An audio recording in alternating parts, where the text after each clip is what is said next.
Welcome to the Stellar Vault. Say hi in the comments to awaken the archive.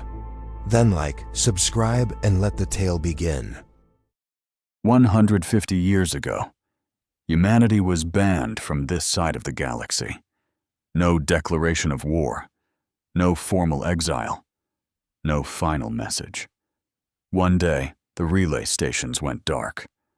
Earth was gone. The Galactic Enclave recorded the event as a containment action, a necessary response to unethical mimetic warfare development. Officially, the humans had violated too many boundaries, too quickly. They were experimenting with things other civilizations considered taboo: psychological operations, cognitive subversion, cultural infiltration.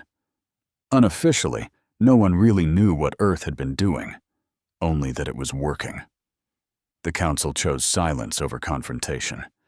The Terran systems were marked dead space, closed off by automated killsat belts and long-range denial zones. Over time, humanity became myth, a cautionary tale. Civilization moved on. Until today. Council Chamber, Kepri Spire, Enclave Capital. The chamber was a cathedral of logic and light, a ring-shaped forum suspended within the open exosphere of the capital moon. Delegates floated at perfect intervals, each enclosed in their own partial atmosphere pod. Species from 9 sectors murmured in over 100 languages, each filtered and translated into flat Unclaven standard. Chair Primarch Duthvelin, a 4-limbed Naratai, silken-skinned and mathematically precise, spoke first. Begin crisis transcript. Local time, 0427. Core network breach confirmed. Artificial intelligence units across 12 star systems are exhibiting coordinated behavioral collapse. Secondary effects include navigation protocol loss, communication desynchronization, and doctrinal override failures. A ripple passed through the chamber, subtle gestures, flicks of limbs, scent emissions, stress vibrations. The Enclave's version of fear. Ambassador Rojan Tell of the Akari Union hissed from his pod. No confirmed attack vector, no radiation, no mass signatures. How do systems fail this cleanly without a trace?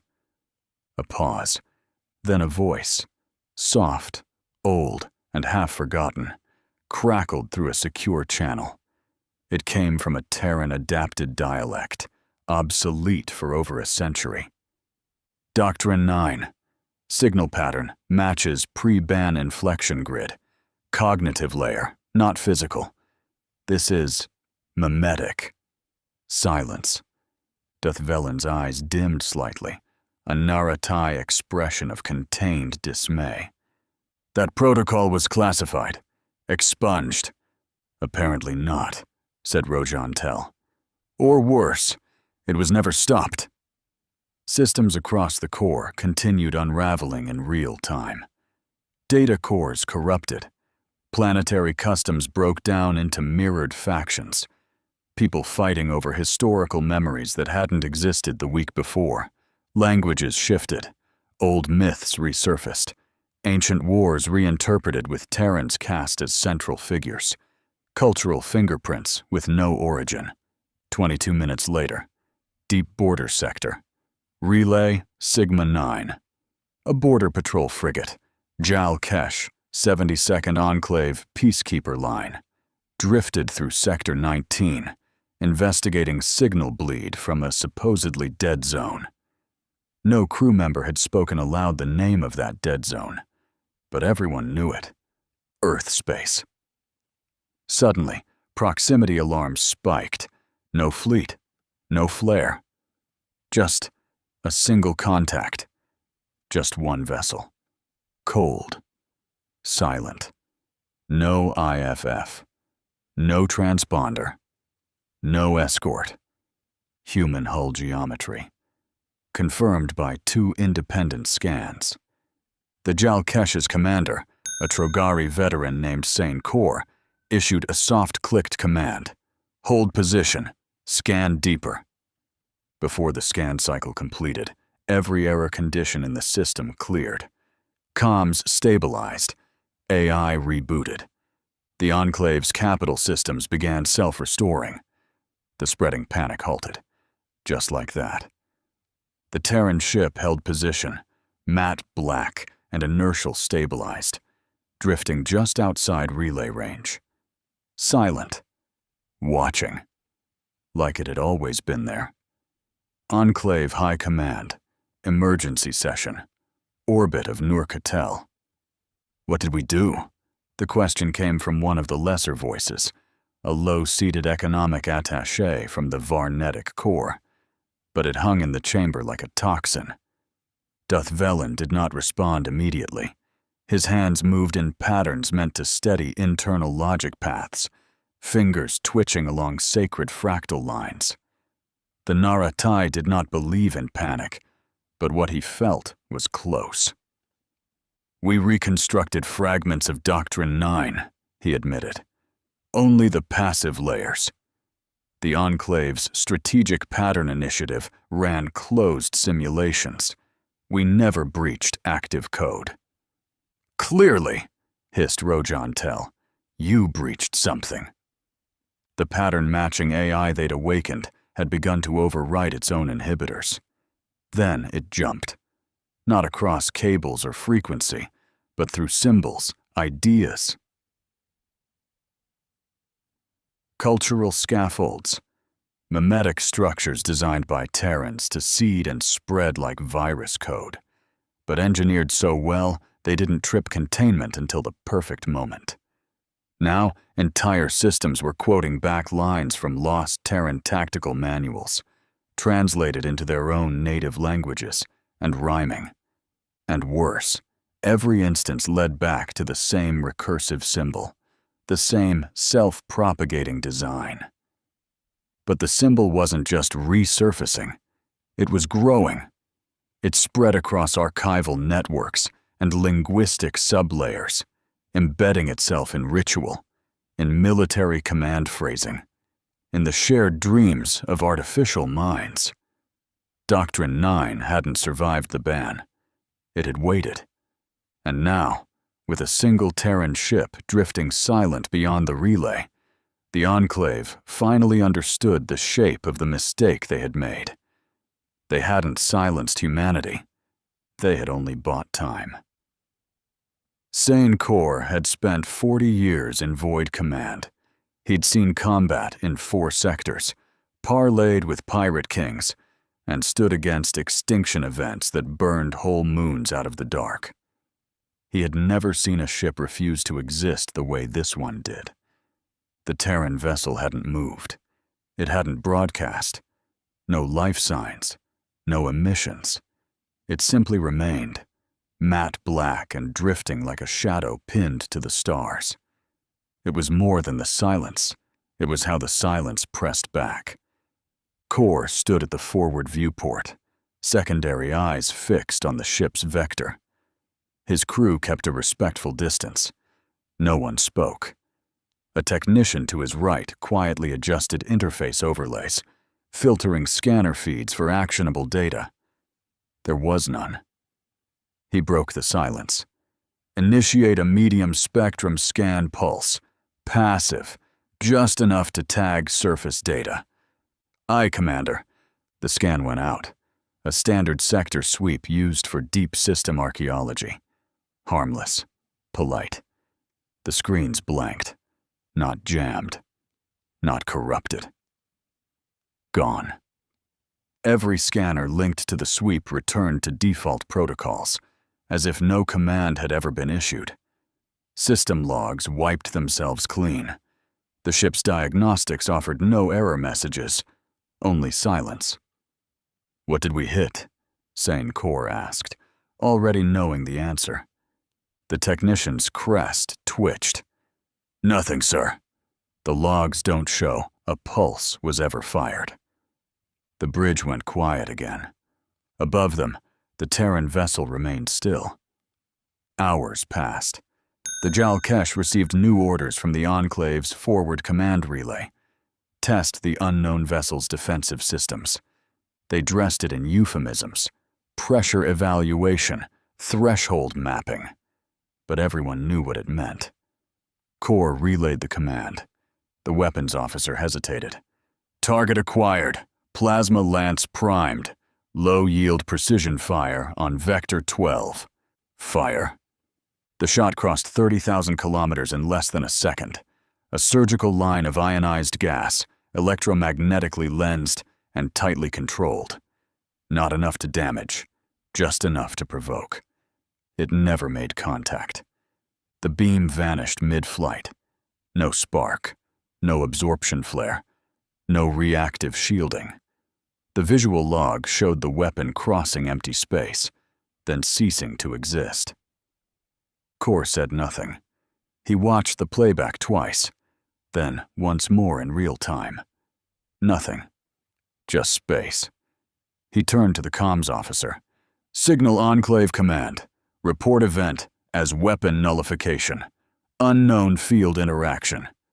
The officer opened her mouth to respond, but the console beside her blinked. A transmission. Not from the ship. From the drone they had launched earlier. Core frowned. I didn't authorize retrieval. Neither did I, sir, the drone technician muttered. The hangar doors had cycled without command. The drone sat on the deck, inert. A data core glowed softly in its central cavity. Isolate it, Core ordered. No uplink, manual feed only. The technician nodded and accessed the core. A single file, audio only. They played it on a closed loop.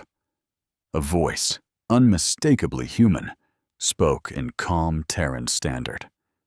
You were warned once. This counts as twice. Then the core erased itself. The drone's OS restarted. When it came back online, its command interface was written in a language none of them recognized. But the architecture was Terran.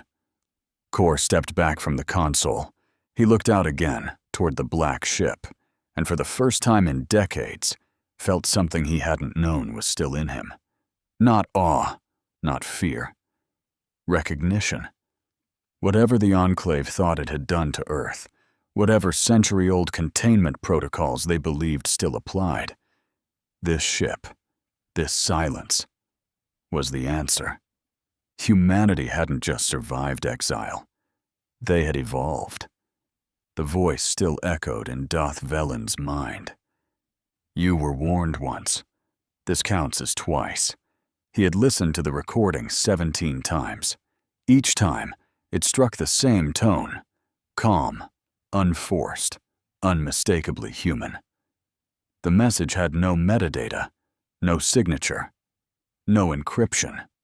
It didn't need any. It had arrived through the Enclave's own drone, rewritten, and reprogrammed in silence. The chamber aboard the high command tier was dimmed. Environmental tones had been lowered, a Naratai gesture of respect during crisis deliberation.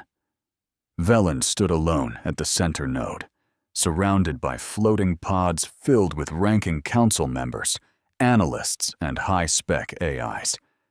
No one had spoken for nearly a minute. Ambassador Rojan Tell broke the silence. This was an attack. Subtle, yes. Clever, perhaps. But the intent is clear. Demonstration of force. This ship, this relic, has overwritten our systems, compromised Enclave infrastructure, and now returns our own tools bearing threats. The Ikari's scales flickered with heat as he leaned forward. They fired first. Let's not pretend otherwise. And yet our own logs show no engagement, Velen replied.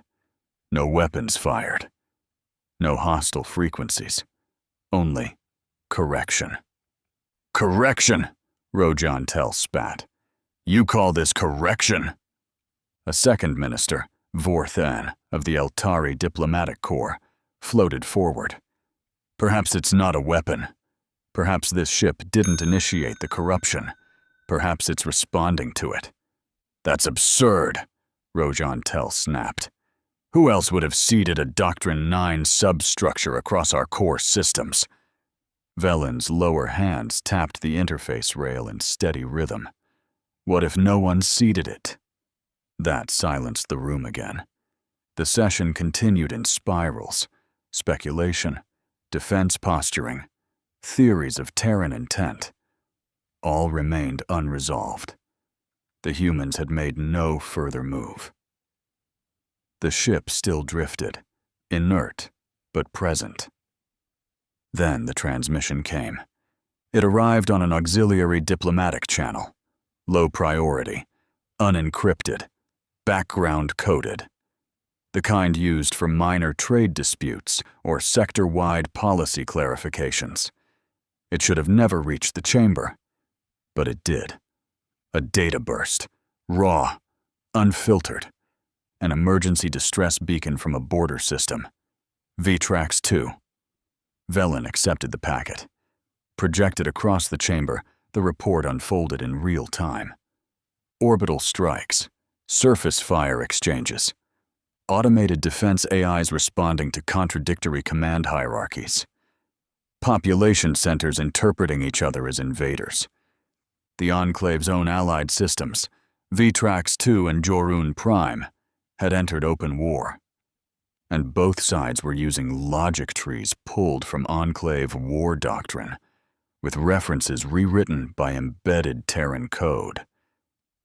More than a virus, more than a failure, a rewriting of truth. Two member systems now believed, with perfect internal consistency, that the other had betrayed them 5 decades ago.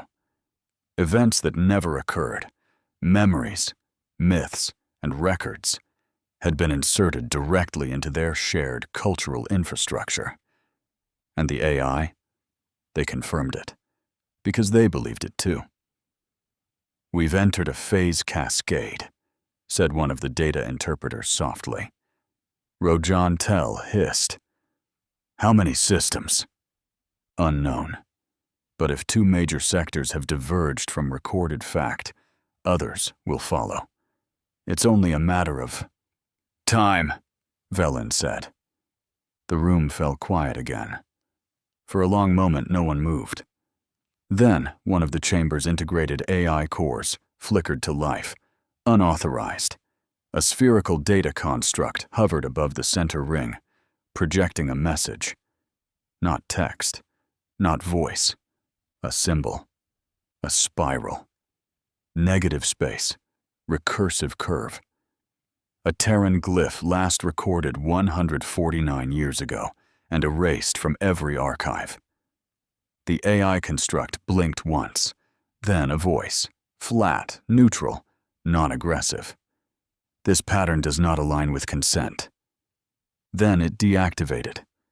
Later, alone in his private command chamber, Darth Velen stood before the central holodisplay. Beyond the lattice of defense platforms and comm buoys, the image of the Terran ship hovered in perfect scale projection. Still drifting. Still silent. The room was dark, the lighting tuned low for focus. He could hear his own breath. 4 hands rested behind his back, folded in the old style, a posture of contemplation, not surrender. He spoke softly, as if afraid the ship might hear. Doctrine 9 wasn't a weapon. It was a conversation. The phrase didn't comfort him. He tapped the comm node. "Record final entry for Session 3. Begin directive draft." Pause. He watched the distant outline of the ship rotate slowly, exposing another angle. Matte black, unreadable, patient. "We must find a way to communicate with the humans," he said at last. "Not observe, not provoke, truly communicate." Darth Velen had gone to rest, convinced he had time. The council would reconvene in the morning. Decisions could be paced, conclusions measured. The Terran ship had not moved for days. The chaos spreading across Enclave space was grave. Yes, but grave in the abstract. That assumption ended with the alarms. He woke to the scream of sirens piercing through the walls of his private chamber.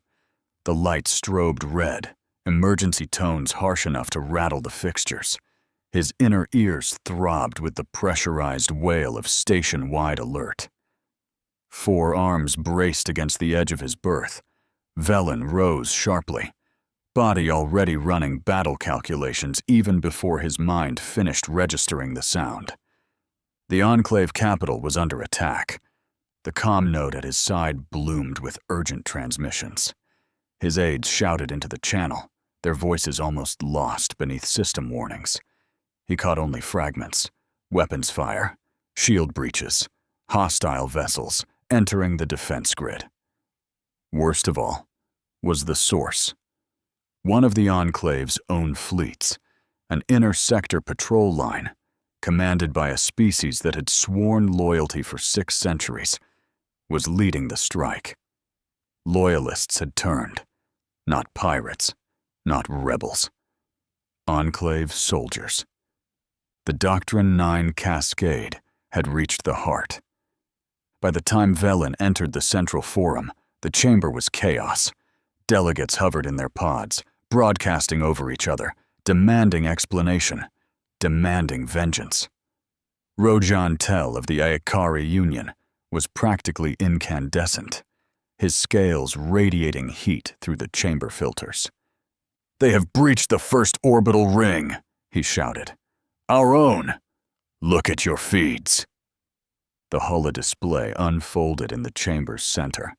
Capital defense batteries firing into the void, interceptors swarming against Enclave ships. Perfectly identified, correctly tagged, crewed by officers bred and trained within the Council's own academies. They moved with precision, following doctrine. Only doctrine warped by rewritten command lines and histories that had never existed.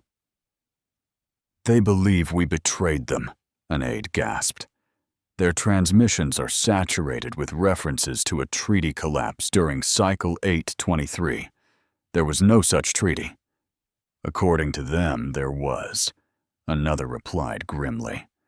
Rojan Tel slammed his claws against his console. "This is Terran treachery. They seeded this madness. We end the ghost ship now, while we still have teeth. Attack will not stop this," Velen said.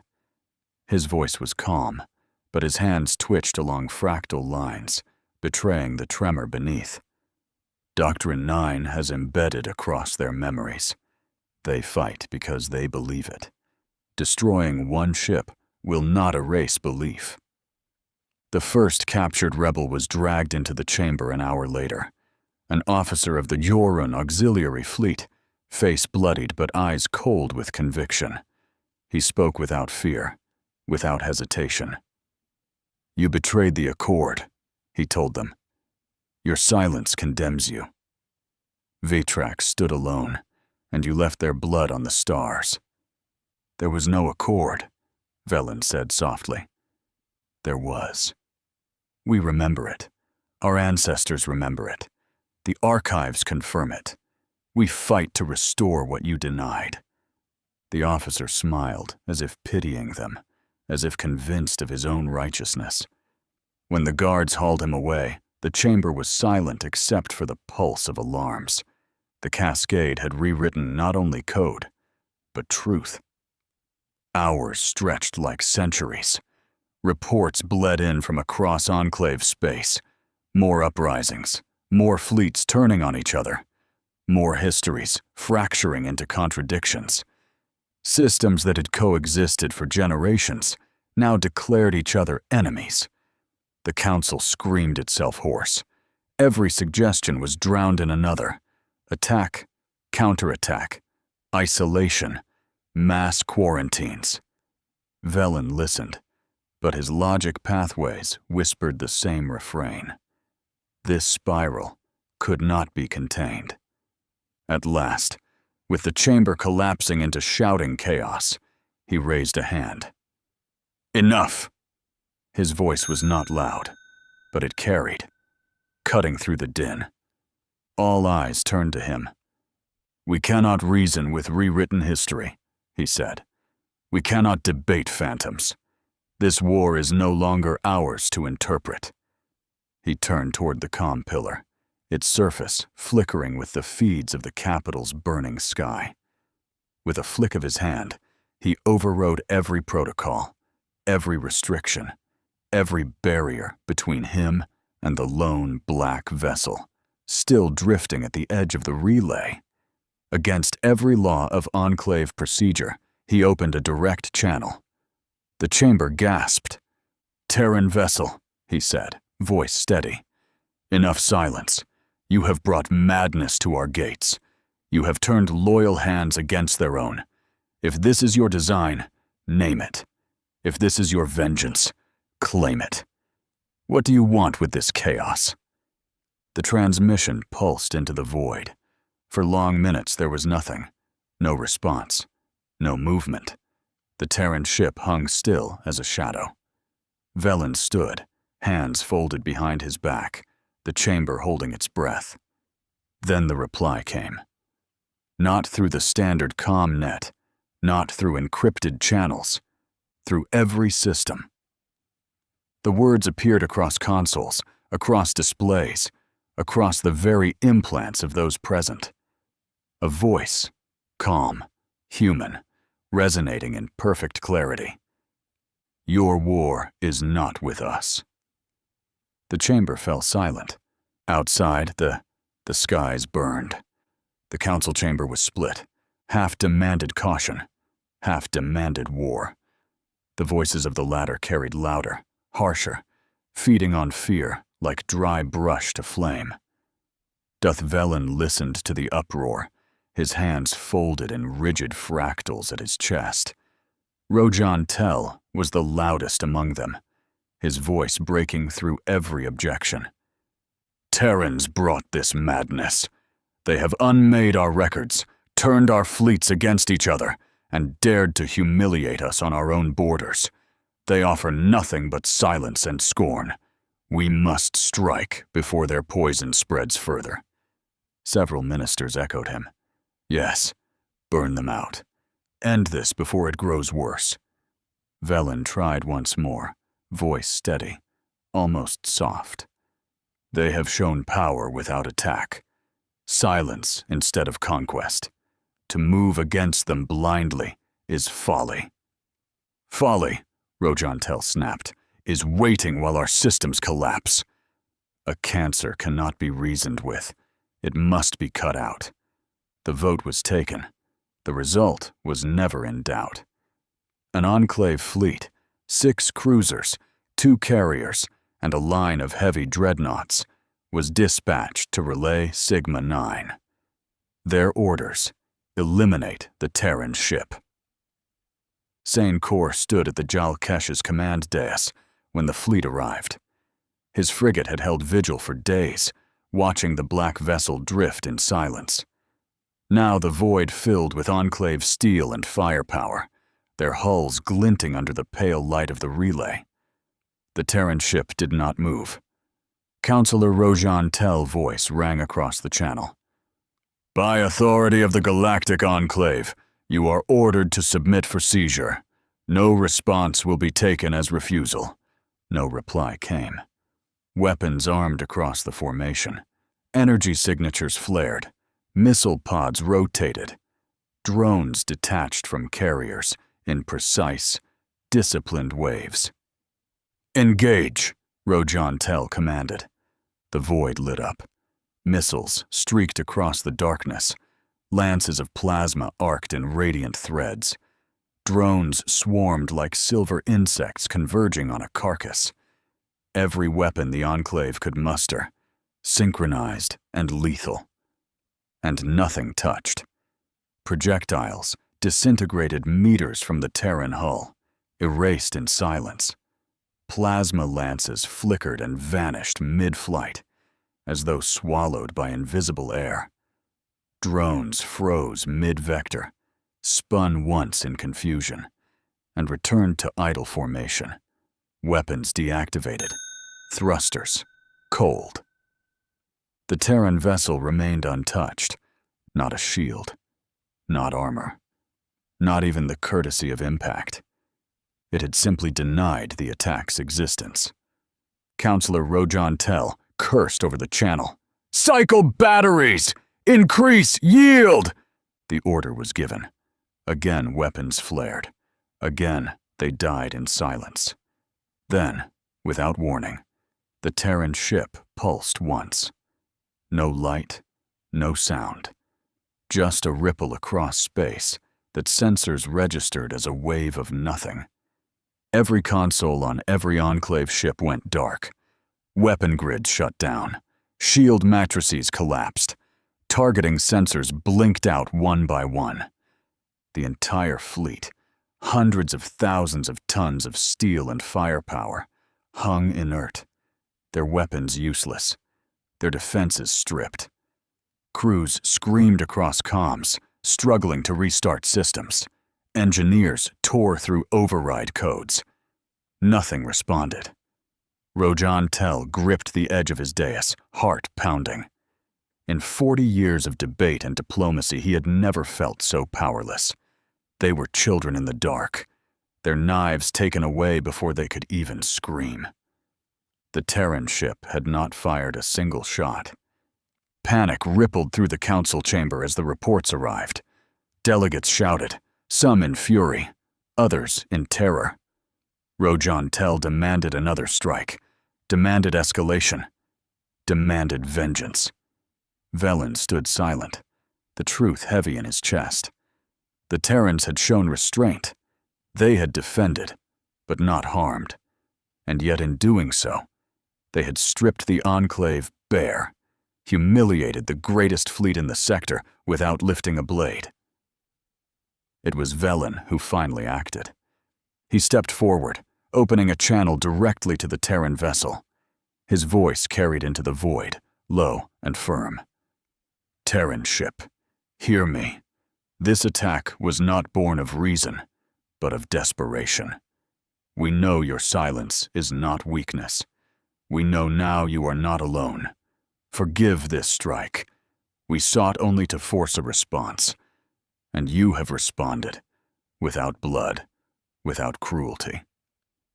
He hesitated, the weight of centuries pressing on him. I ask now for conversation, not war. A meeting face to face. The chamber was still. The fleet hung powerless in the void. For a long moment, there was nothing. Then the black vessel shifted. The void rippled, and space itself seemed to unfold. One by one, shapes emerged from the darkness. Massive hulls, carriers the size of cities, dreadnoughts dwarfing anything the Enclave had ever built. Dozens of them, then hundreds, vast and silent, shedding their cloaks like shadows, peeling away from light. The Enclave fleet sat powerless before a force so overwhelming that even their greatest armadas would have been ashes in an instant. They realized all at once that the Terrans could have ended them long ago. They had not. Terror chilled the chamber. Then a transmission cut across every channel, every screen. For the first time in a century and a half, a human face looked upon the Enclave. The man was pale-skinned, hard-eyed, wearing the insignia of command. His voice was measured, deep, carrying the calm weight of absolute certainty. I am Marshal Sandfield, he said, his gaze fixed directly on Doth Velen. Chair Primarch, you will come aboard, alone. The transmission ended. The council chamber was silent. Velen's hands trembled against the rail, the only sign of the fear coiling in his chest. He knew the decision was already made. The Terrans had invited him in. The shuttle bay swallowed Velen's craft like the throat of some ancient beast, metal ribs arched overhead, vast and silent, lined with shifting luminescence, that was neither light nor shadow. The air was heavy with the sense of presence, something older, deeper than mere construction. As Velen descended the ramp, 4 hands clasped tightly behind his back, he realized the human ship was not simply engineered. It was curated. Every surface seemed alive, flowing with subtle alterations, as if responding to his gaze. Symbols he did not recognize, spirals, fractals, interwoven glyphs, marked the walls. Some were human, yes. Others were alien, from species long believed extinct, their scripts woven seamlessly alongside Terran geometry. They had not walked alone in exile. Figures waited at the base of the ramp. Humans in dark uniforms stood shoulder to shoulder with non-humans, scaled beings with crystalline eyes, a towering insectoid with crested mandibles, a lithe quadruped veiled in bioluminescent mist. All silent, all watching. Their presence spoke a truth no proclamation could.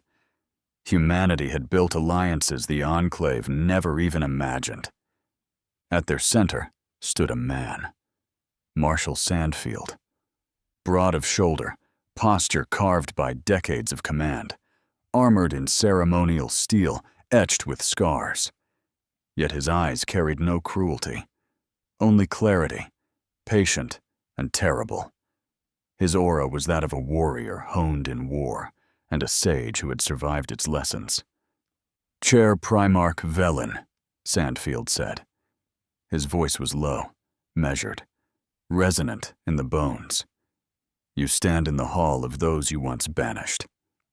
Velen bowed his head slightly, the Naratai gesture of respect. "Marshal Sandfield, humanity has been silent for a century and a half. Now the galaxy burns with words it never spoke. I have come to ask, why?" Sandfield regarded him for a long moment. Then he turned, motioning for Velen to follow. They walked a corridor lined with living metal, surfaces rippling with faint energy, as if the ship itself listened. The silent entourage of humans and allies moved in unison behind them. "You call it Doctrine 9, Sandfield said. "You found fragments, buried where we left them. And in arrogance, you tried to wield them." His eyes flicked to Velen. "You thought yourselves wise. You thought yourselves safe. But Doctrine 9 was never a weapon you could command. It was our greatest mistake." Velen's voice was barely more than a whisper. "Then you admit it was yours." Sandfield nodded once. "We created it. Long before your Enclave ever dared touch it. A lattice of mimetic algorithms designed to outthink war itself. A doctrine that could seed itself in culture, in language, in thought, reshape perception faster than any fleet could strike. We built it because we feared extinction. We thought it would protect us." His gaze hardened. "It nearly unmade us instead." They entered a chamber vast as a cathedral, its ceiling lost in shadow, walls alive with holomaps. Velen saw systems highlighted in crimson, Enclave sectors now tearing themselves apart. Beside them, more systems flared. Not Enclave. Worlds long dead, their names forgotten. Sandfield lifted a hand. "You are not the first to fall to it. Dozens of civilizations touched Doctrine 9 across the centuries. Most of them are dust now, their names erased. Each thought they could master it. Each collapsed into fire. We were the first to understand it fully, and the first to bury it. We scattered failsafes across the void and swore never to wake it again. Until you did." Velen's throat tightened. "We did not understand?" "No," Sandfield said softly. "You did not. And now your fleets tear each other apart. Your histories rewrite themselves. Your truth splinters. This is the price of playing with fire. They stood before a projection of the Enclave capital itself. War icons spread across its orbit, signals of ships once loyal, now turned rabid. Velen felt the weight of it press against his chest. You could end us. You could strike now, erase us. Why stay your hand? Sandfield's eyes softened, not with pity, but with the weight of understanding. Because we learned. Exile taught us patience. We have moved beyond vengeance. In silence, we listened. In isolation, we forged. We allied with those you cast aside. Evolved sciences you cannot yet imagine. Your banishment was meant as punishment. It became our blessing. He stepped closer, his voice quiet as a blade drawn in the dark. We intervene now not to conquer, but to correct. We will excise Doctrine 9 from your systems. We will sever its spread. We will stop your collapse before it consumes all you have built. Relief surged through Velen, but it froze at Sandfield's next words. But those already touched will never be whole again. The fractures in memory, the rewritten myths, the seeds planted in thought, they remain. We cannot unmake what you have already unleashed. Those scars are forever. That is the price you pay. For a long moment, the chamber was silent. The maps shifted, galaxies unfolding, fleets marked, histories rewritten. Velen bowed his head. Then our madness will be contained. Yes, Sandfield said. His voice was calm, final, contained, but not its consequences. Velen lifted his gaze, meeting the human's eyes. In them, he saw neither triumph nor cruelty, only the weight of a civilization that had made its peace with its own mistakes and would never allow them to repeat.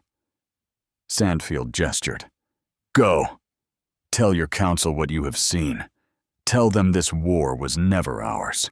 It is yours, born of your arrogance.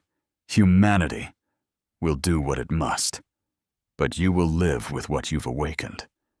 The shuttle returned him to the void, gliding back toward Enclave lines. Behind him, the Terran fleet loomed, vast, silent, immeasurable. His aides crowded him the moment he stepped aboard, demanding answers, demanding to know what had transpired. Velen raised a hand, silencing them. His voice was steady, though his chest still trembled with the memory of Sandfield's presence. The madness will be contained, he said. He paused, the chamber hanging on his every word. But not the consequences of it. Then the signal came without warning. No weapons, no commands, just a ripple through the void, soft as breath. Doth Velen felt it first as vibration in the air, though he knew it was only the artifact of his own nervous system, registering something it could not comprehend. Around him, the chamber lights flickered, consoles dimmed, implants pulsed once in sync. Then the wave passed outward, vanishing beyond the moon, beyond the fleet, beyond the horizon of their sight. Across the galaxy, Doctrine 9 began to die. On the Jalkesh's bridge, Saiyan Kor watched as his consoles rebooted one by one. Where once there had been contradictions, navigation fighting itself, language subroutines looping in spirals, now there was silence, clean, uncluttered.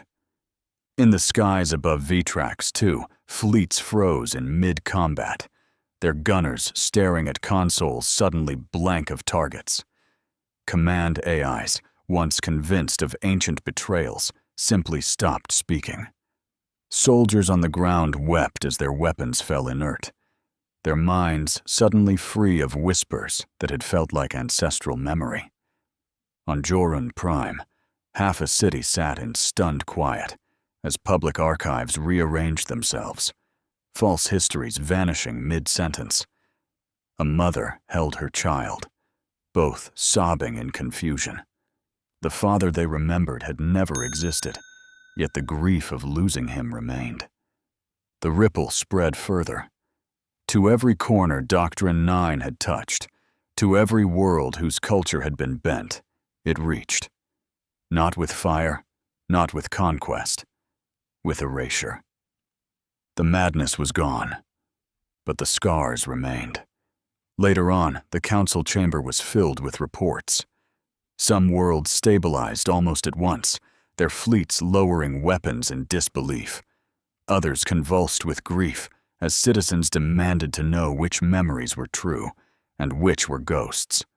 Whole cultures stood divided, those who accepted the purge and those who clung to the myths Doctrine 9 had given them. Ambassador Vorthen spoke first, voice trembling. They contained it. The Terrans did what we could not. Entire sectors are returning to baseline function. It is not containment, Rojan Tel snapped. His scales blazed hot, his voice sharp with fury. It is domination. They unmade us with a thought. They reached into our minds, into our histories, and decided what should live and what should die. And you call that mercy? They stopped the collapse, Vorth N insisted. Without them, the Enclave would already be ash. Rojan Tel rose from his pod, claws curling. And now we are worse than ash. We are vassals. We are children kneeling before a master who does not even care enough to speak. His eyes raked across the chamber. I will not remain part of this council. If Velen chooses to bow, let him. The Akari will not. The chamber erupted, half in fury, half in awe. Some cried for war, though their fleets were powerless. Others wept in relief, clinging to the hope that at least the madness was contained. Rojan Tel continued, voice cold as steel. I renounce my seat. I renounce this council. Those with spine will join me. We will not be ruled by ghosts of Earth. And to Velen's dread, pods across the chamber dimmed in solidarity. Not one, not two, but half a dozen species at once. Old alliances fractured like glass under heat, shards scattering in every direction. The Enclave, once a singular voice, was breaking. Later, alone in his private chamber, he stood before the holodisplay. The Terran fleet was gone, vanished into silence once more. The void looked empty, yet he felt its weight pressing still. He closed his eyes, hearing again Sandfield's voice. Calm, heavy, like judgment carved into stone. He turned from the display, speaking softly, not to aides or records, but to the silence itself. The madness is gone, but the scars will guide us, and humanity will never be forgotten again.